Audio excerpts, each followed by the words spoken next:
हरे कृष्णा, राधे राधे। कैसे हैं आप सब? आशा करती हूँ कि आप सब बिल्कुल ठीक होंगे, स्वस्थ होंगे। और ये है फ्रेंड्स ठाकुर जी का एकादशी श्रृंगार। राधा रानी का एकादशी श्रृंगार मैंने आपके साथ में शेयर किया निर्जला एकादशी पर, जो मैंने उनका श्रृंगार किया था। आप सभी ने राधा रानी का जो श्रृंगार था वो बहुत पसंद किया, उसके लिए आप सभी को बहुत बहुत थैंक यू।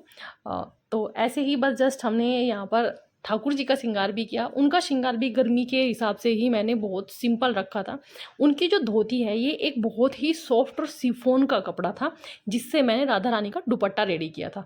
ये कपड़ा इतना सॉफ्ट था कि मतलब मैं आपको बता नहीं सकती। ये अगर मतलब हाथ में पकड़ो ना तो बड़ा बिल्कुल कॉटन जैसा सॉफ्ट सॉफ्ट ये फील दे रहा था।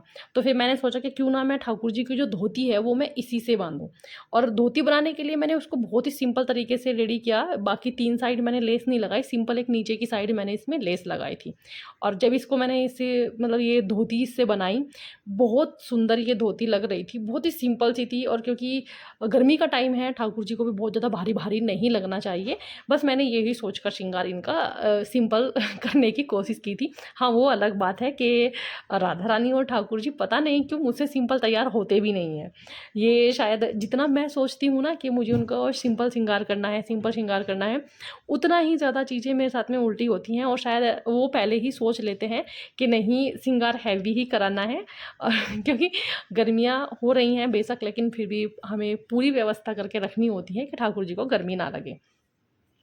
तो आई होप कि जैसे आपने राधा रानी का श्रृंगार बहुत पसंद किया, वैसे ही आप ठाकुर जी का श्रृंगार ही बहुत पसंद करेंगे। इस ड्रेस का जो कॉम्बिनेशन था, कलर कॉम्बिनेशन था, वो तो बहुत ज़्यादा ऑसम था। क्योंकि काफ़ी टाइम से जो मेरे राधा कृष्ण जी ड्रेस पहन रहे थे वो मोस्टली येलो, रेड यही सब थे, पिंक थे, ये सब थे। तो ये काफ़ी डिफरेंट हो गया था, और गर्मी के हिसाब से तो बहुत ज़्यादा कूल सा ये कलर आ रहा था। और क्योंकि जो ठाकुर जी है ना, उनके हाथों के बीच में बिल्कुल भी जगह नहीं है, बहुत कम गैप है। तो उनको जब भी मैं कोई नेकलेस पहनाती हूँ, शॉर्ट या लॉन्ग, बहुत ज़्यादा दिक्कत आती है। कुछ लोग तो कमेंट भी करते हैं कि दीदी आप ठाकुर जी के ना हाथ के ऊपर से ज्वेलरी मत पहनाया करें, उनको नीचे से पहनाया करें। लेकिन क्या है ना कि उनके हाथ के नीचे बिल्कुल भी गैप नहीं है, बहुत थोड़ा सा गैप है। अगर माला बहुत ज़्यादा ही बारीक है तो आ जाती है, नहीं तो ये जो 2 mm तक के जो मोती रहते हैं ना, 1 और 2, बस 0 mm वाले मोती आ पाते हैं उनके हाथ के नीचे से, उसके ऊपर मतलब नहीं आ पाते। और कंगन भी मैंने जैसे सेम राधा रानी को डबल डबल पहनाए थे, मैंने ठाकुर जी को भी डबल पहनाए। और नज़रिया तो बनती है, क्योंकि ये चीज़ था, आप ही बाद में मुझे बोलोगे कि बहुत सुंदर ठाकुर जी लग रहे हैं।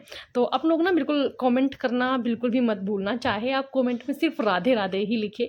मैं अगर आपको बताऊं तो बहुत खुशी होती है जब आप लोग कमेंट करते हो राधे राधे दीदी। तो मतलब उसको एक रहता है ना कि हम लोग बोलते हैं, हम लोग, मैं पढ़ती हूँ तो बोलती भी हूँ, मन से भी आवाज़ आती है राधे राधे की। तो बहुत अच्छी सी फीलिंग आती है। तो कमेंट में आप और कुछ लिखें ना लिखें, राधे राधे ज़रूर लिखें।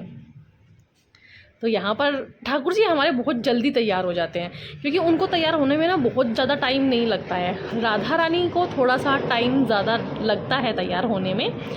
ठाकुर जी का सबसे ज़्यादा टाइम जाता है उनकी पगड़ी सेट करने में। पगड़ी बांधने के लिए मैंने कपड़ा सेम स्टोकिंग का लिया। स्टोकिंग मैंने यहाँ पर 2 ली थी, एक बहुत ज़्यादा लाइट ही पिंक था और एक थोड़ा नॉर्मल पिंक था। तो मैंने यहाँ पर उनकी ड्रेस से ही मैच करता हुआ पिंक ये स्टोकिंग से मैंने उनकी पगड़ी बांधी। और मैं हमेशा यही कहती हूँ कि आपसे अगर, मैं तो फिर भी मतलब अगर कपड़े से भी पगड़ी बांधती हूँ तो अब तो आदत हो गई है, काफ़ी साल हो गए हैं, ठाकुर जी का श्रृंगार करते करते बंध जाती है। लेकिन अगर आप बिगनर हैं तो आप स्टोकिंग से ही ठाकुर जी की पगड़ी बांधें, बहुत अच्छे से बनती है। और बांधने के बाद भी आप इसको अच्छे से सेट कर सकते हैं। ये देखिए मैंने यहाँ पर इसको सेट किया, और मतलब लुक भी इसका ना बिल्कुल अलग आता है, बहुत सुंदर आता है। और जब हम ठाकुर जी के पगड़ी को बांधने के लिए ओल पिन लगाते हैं, तो क्योंकि हेयर विग जो है वो ठाकुर जी की काफ़ी हैवी है, जो मैंने उनको हेयर विग पहनाई है, तो कभी भी पिन उनके सर में नहीं लगते हैं, ऊपर से ऊपर, यहाँ तक कि स्टोकिंग में ही उनको थोड़ा सा ना तिरछा करके लगाना होता है ताकि उनके सर में ना लगे।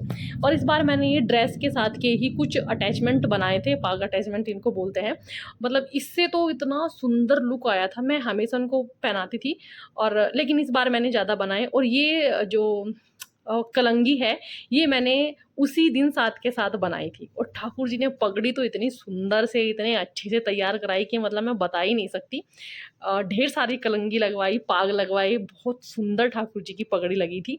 जितना सिंपल मैं श्रृंगार करना चाह रही थी, ठाकुर जी उतना ही हैवी श्रृंगार करा रहे थे।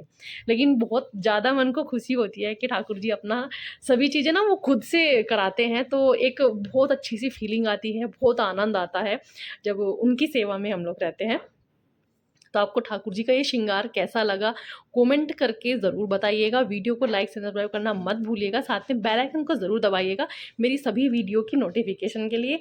और जो अब नेक्स्ट वीडियो आएगा वो होगा राधा रानी की ब्लाउज़ का वीडियो, जिसकी बहुत ज़्यादा डिमांड है।